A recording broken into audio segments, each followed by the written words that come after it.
Oh, wow. Now, this is nice. This is great.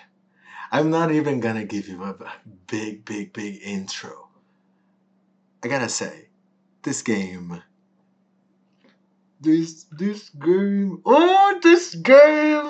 well, hi everyone, I'm the Gamer on a Budget, and this is...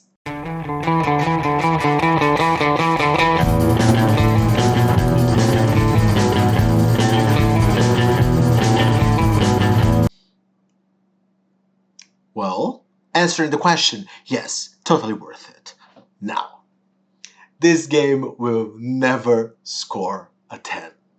And I say this right up front.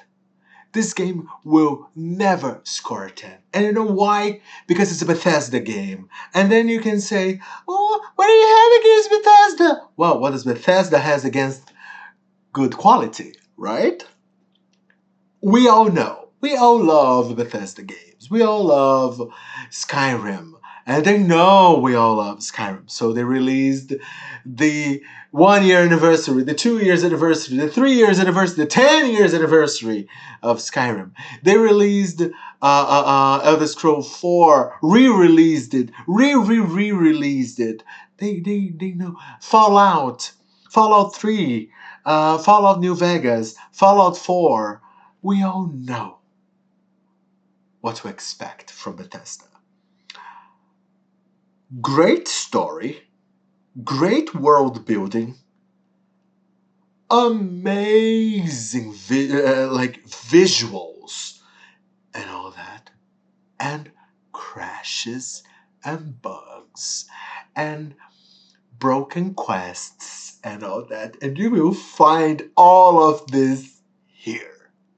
So, with that being said, this game will never score a 10. Does this make it a bad game? Not at all. Not at all. And let's put it in perspective. Okay, what for you is a bad game? For me, a bad game is a game that does not deliver in gameplay or story or music or character development or, I'll give an example. Final Fantasy 15 is not a bad game, but it worked really hard to be one. It was an open world game, but an open world that had nothing to do except killing monsters. It had a story that started in the middle, and when it got to the end, we did not know, we did not care about what was happening. But it had incredible characters, It had incredible visuals. So, it's not a bad game, but it has very bad elements. Fallout 4, heavily criticized. Is this a bad game? I didn't think so. But it was like all the Fallout games, I did not want to play it again after finishing it. I did not want to play it again after doing quests and more quests, because after a while I felt that the world was a bit too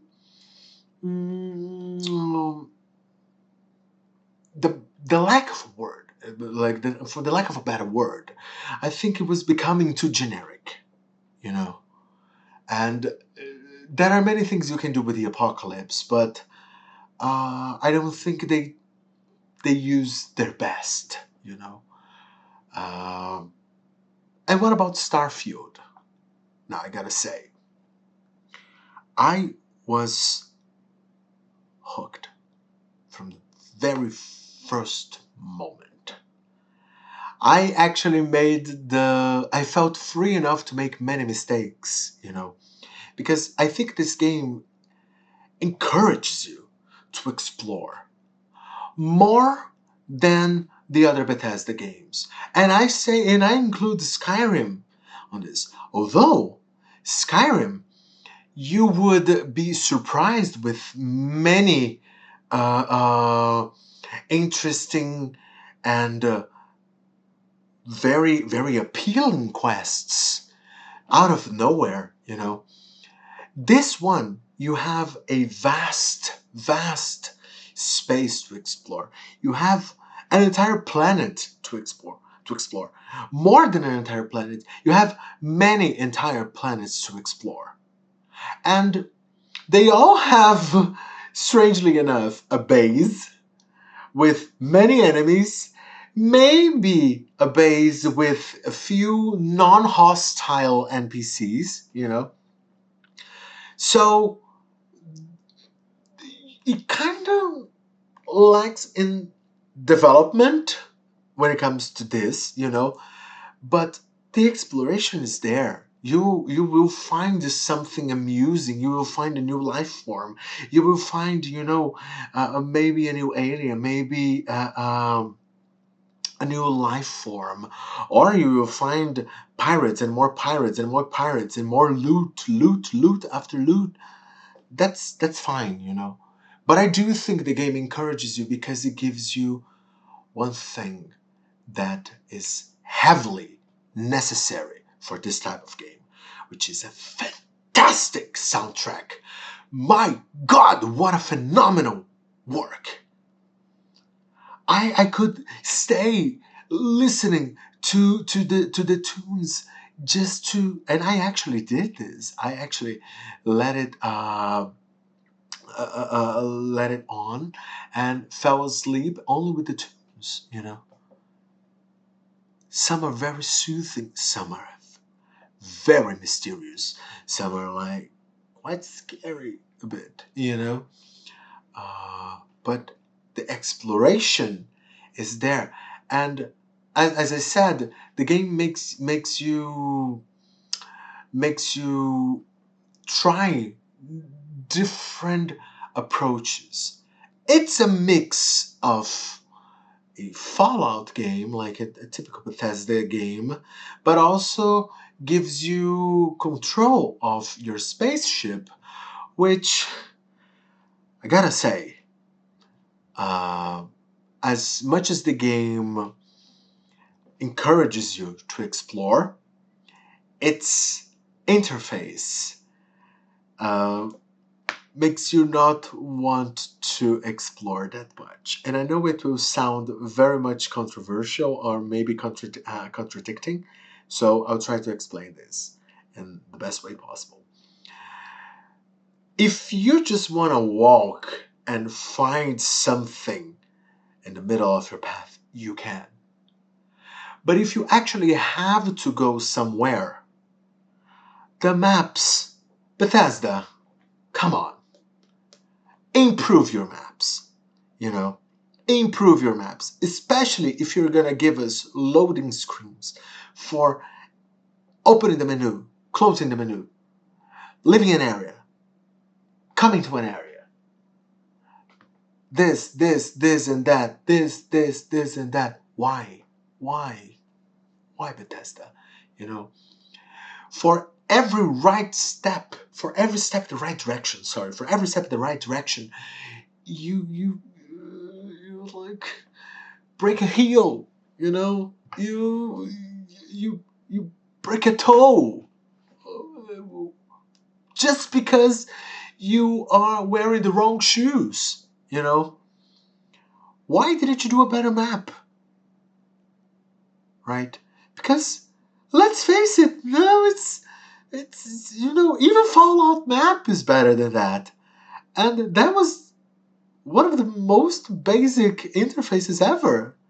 If you want to reinvent the wheel, reinvent your combat system because it's time. It's outdated. But also, in moments that this game shines is with character development. I love every character. I cared mostly for my man Sam and my man Barrett.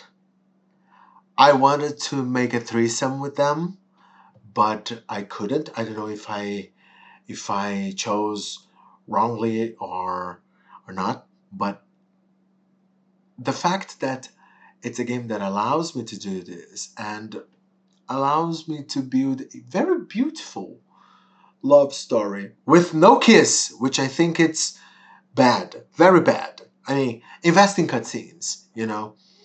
Um, However, the storytelling is beautifully told, as it suffers from everything that an open world game suffers from, which is if you get sidetracked, it will take you some time to remember what the main story is all about. But the side quests, or the main side quests, you actually see everything that all the possible outcomes. You can experience all that, and you can make some very heavy choices that are just, I hope, with updates, we'll see them. We'll see more of them. More of the results, more of the repercussions. Sorry, you have so many interesting, some of the best in the genre. At times I was like, this is a full game. We have full games with only this side quest. It's so rich, so full of options, and so rewarding. And yet, unfortunately, the Bethesda quality comes to some, and you cannot see the other side of the quest because it's broken, because the game crashes, because the quest does not activate. It's unforgivable. This is unforgivable. You know,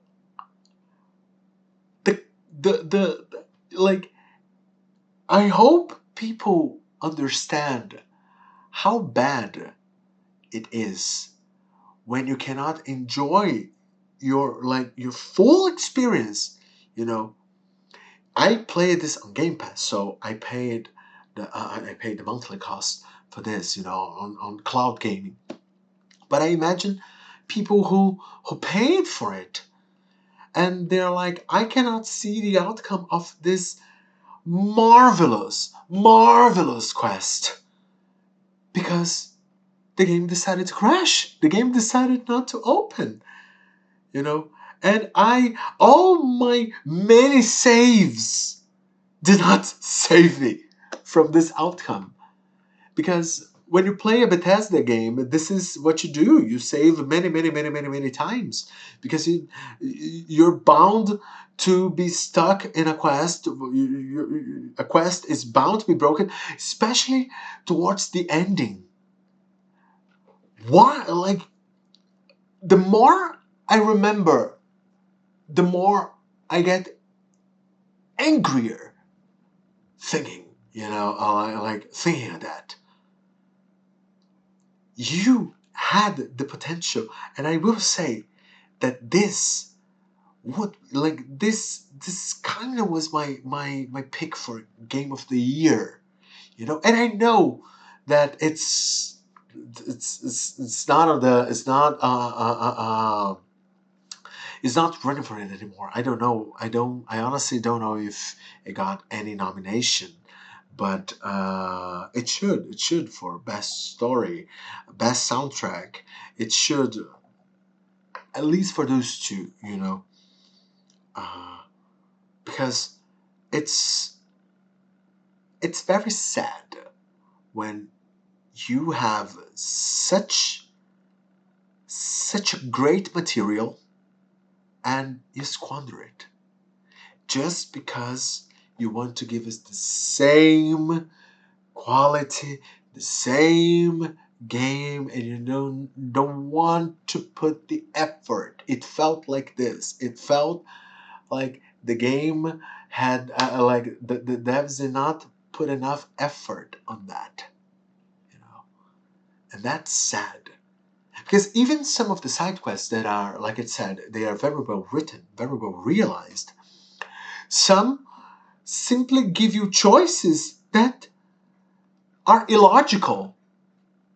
Like you wouldn't. It sometimes it felt like I was watching the Bandersnatch Black Mirror movie, in which you have to kill your father or do something that would eventually kill your father, or don't kill your father and then eventually kill your father. You know, the outcome would be the same, right?